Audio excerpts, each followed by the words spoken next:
How's it going, everyone? I'm Landon with LMR.com. In this video, I'm going to be showing you guys the very easy steps on how to remove the driver and passenger side front seats from your SN95 Mustang.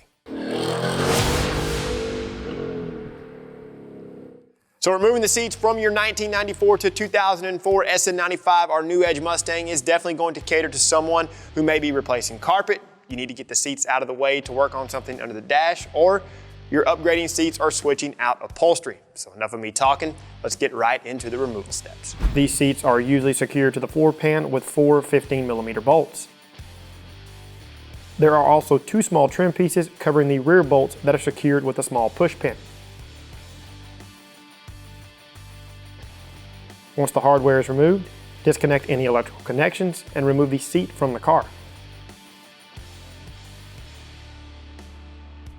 To see more videos like this one, along with product reviews and installs, be sure and subscribe to our YouTube channel.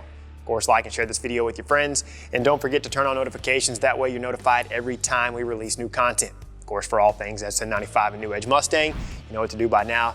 Keep it right here with the real enthusiasts, LMR.com.